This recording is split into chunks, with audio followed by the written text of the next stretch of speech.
ಎಂಥ 5 ಸ್ಟಾರ್ ಹೋಟೆಲಿಗೆ ಹೋದ್ರೂ ಈ ಥರದ್ದೊಂದು ಡಿಶ್ ಸಿಗಲ್ಲ. ನಮ್ಮ ಉತ್ತರ ಕರ್ನಾಟಕದ ಸ್ಪೆಷಲ್ ಬ್ಯಾಳಿ ಕಡ್ಮೆ ಸ್ವಲ್ಪ ಡಿಫ್ರೆಂಟಾಗಿ ಮಾಡೋಣ.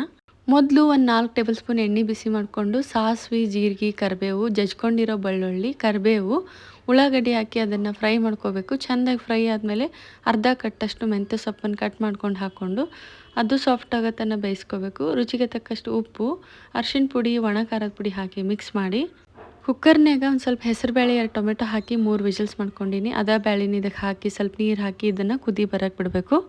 ಚಪಾತಿ ಹಿಟ್ಟು ನಾದಿಟ್ಕೊಂಡಿದ್ದೆ ಅದನ್ನು ಈ ಥರ ಚಪಾತಿ ಥರ ಮಾಡಿಕೊಂಡು ಸ್ವಲ್ಪ ದಪ್ಪನೇ ಇರಬೇಕು. ಇದನ್ನು ಈ ಥರ ಪೀಸಸ್ ಮಾಡ್ಕೋಬೇಕು. ಪೀಸಸ್ ಮಾಡಿಕೊಂಡು ಕುದೀತಿರ್ತೈತಲ್ಲ ಆ ಬ್ಯಾಳಿಗೆ ಈ ಪೀಸಸನ್ನು ಹಾಕ್ಕೊಂಡು ಇದನ್ನು ಒಂದು 10 ನಿಮಿಷ ಬೇಯಿಸ್ಕೊಂಡ್ರೆ ಈ ಕಡುಬು ರೆಡಿ ಆಯಿತು.